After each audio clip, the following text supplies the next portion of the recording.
Welcome back to Edwin Recapped. Today we gonna explain a thriller and mystery movie called Basic Instinct. Warning, spoilers ahead, watch out and take care. The film begins with an injection game, where a charming blonde ties her partner with a white silk handkerchief. When he finished, the girl pulls out an ice pick and sends the man to heaven.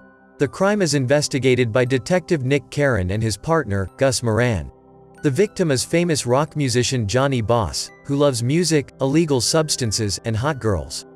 He is known to have died at 2 in the morning and was seen leaving a nightclub at midnight with a girl. After discovering the name of the musician's companion, the cops visit author Catherine Tramell, but she isn't at home. In her place, the cops are greeted by a Roxy, who informs them of her lover's whereabouts. Detectives find Catherine in the beach house and learn that she was indeed at a nightclub and had been sleeping with that musician for the last years. But this time she had gone home rather than to his house, trying to overcome his alcohol and nicotine addictions. Nicotine's counseling sessions with police psychologist Dr. Beth Garner. He wants to prove his sanity since he recently accidentally shot and killed 2 tourists in the line of fire. Not so long ago, the detective and the psychologist had an affair, but that is now a thing of the past. At the station, the cops examined Catherine's file and learned that she is a millionaire, the widow of a famous boxer who fought in the heavyweight division. Finding the writer's book, Nick realizes that the crime is exactly the same as one of her novels. From that moment on, the girl becomes the prime suspect. A police analyst has also studied the book and comes to the conclusion that the perpetrator could be the author of the book or someone who wants to frame her. Realizing that the investigation needs to talk to Catherine, the detectives goes to the girl's country house and invite her into the station for a chat. Undeterred, he spies the writer changing clothes and becomes aroused when he sees her beautiful body. During the interrogation, Catherine behaves provocatively, making the detectives uncomfortable. She taunts the investigation and smokes, ignoring bans and rules. The girl has an alibi, so she manages to pass a lie detector test and gets the cops to apologize for the inconvenience. Nick agrees to give the girl a ride home and discovers that she has noticed him looking at her naked body. The writer isn't at all embarrassed by this. She's much more interested in learning about the police who sent a couple of innocent tourists to heaven.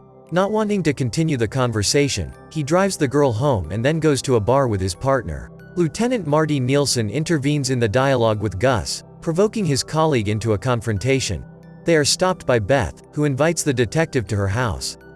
After the bang-bang, Beth reveals that she went to school with Catherine and knows her well. The next morning, the police discovered that the writer had a teacher when she was a student, who was also killed with an ice pick. Trying to find out more about the suspect, Nick follows her, but the girl manages to get away.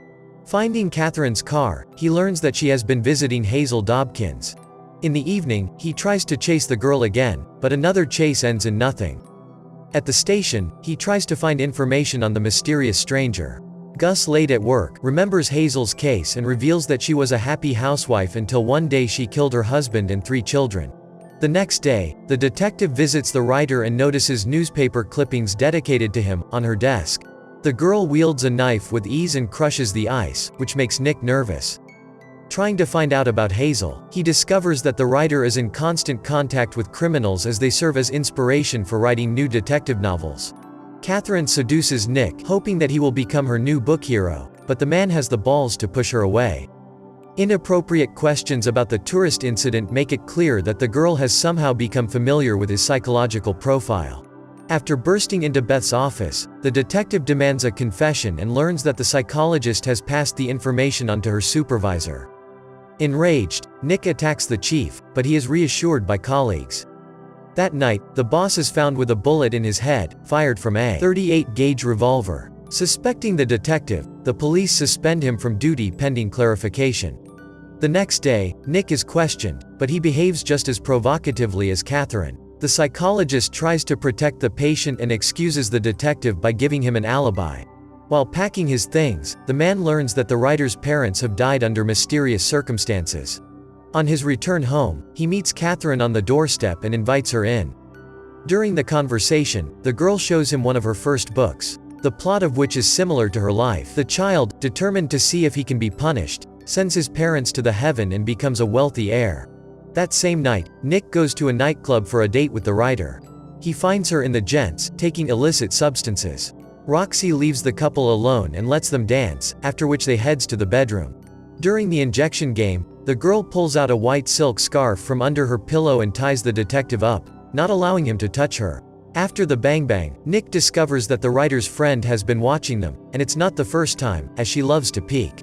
The next morning, the couple take a walk on the beach, and Catherine warns the detective to be careful not to play games with her. The policeman is convinced that despite his crush, he will be able to be objective and prove her guilt in court.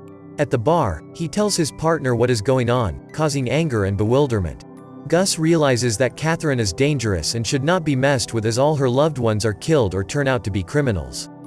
On his return home, Nick is attacked and attempts to run her down. Avoiding this, he chases the car, but it flies off a bridge. He accidentally sent Roxy to the other side of the world, who is jealous and has fallen into a deep sleep. Arriving at the house of the writer, the detective realizes that she sincerely misses her friend and mourns for her. After consoling Catherine with a bang-bang, Nick learns about her unfortunate relationships with the girls. As a student, she slept with Lisa Hoverman, who began stalking her. Trying to find data on the student, the detective finds nothing because of a ridiculous typo. Checking the details again, he discovers that Lisa and Beth are one and the same person. Meeting at the psychologist's flat, the man demands a confession and learns that it was the other way around and that it was Catherine who pursued her and became obsessed with her, mimicking her hair makeup and the way she talks to people. Spending time together, the writer tells the detective about a new book dedicated to him. At the end of the book, someone is bound to die, as no one is interested in a happy ending and the novel will not sell. Investigating Beth's past, the detective learns that she had a husband, but he was shot with a .38 caliber revolver, as was Lieutenant Marty. Back at Catherine's beach house, he accidentally reads the last pages of the girl's new book. There, the fictional detective finds his partner's body in a lift.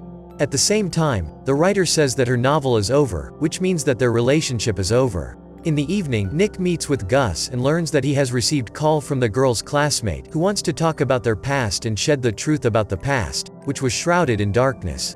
They arrive at the office and Gus leaves for the meeting. Nick wanted to go with him, but he asks him to stay in the car as the detective is suspended. As soon as his partner leaves for the building, Nick realizes that something is wrong here and runs after him. At the same time, he arrives on the 4th floor and gets out of the lift, but he is attacked by an unknown man in a black hooded cloak armed with an ice pick.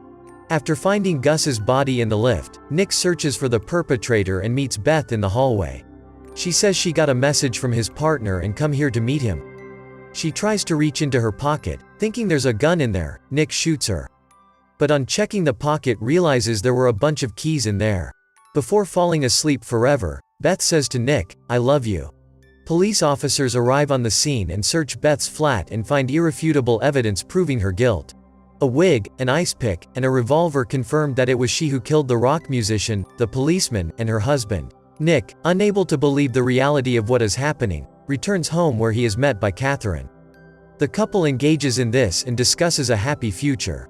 The girl doesn't want children, but she enjoys sleeping with him, forgetting all the horror that has gone on before. The couple gets intimate again. At the same moment, it turns out that there has been an ice pick under the bed the whole time. Subscribe for more videos like this, turn on notification, and leave a like to help the channel out. Thank you for watching.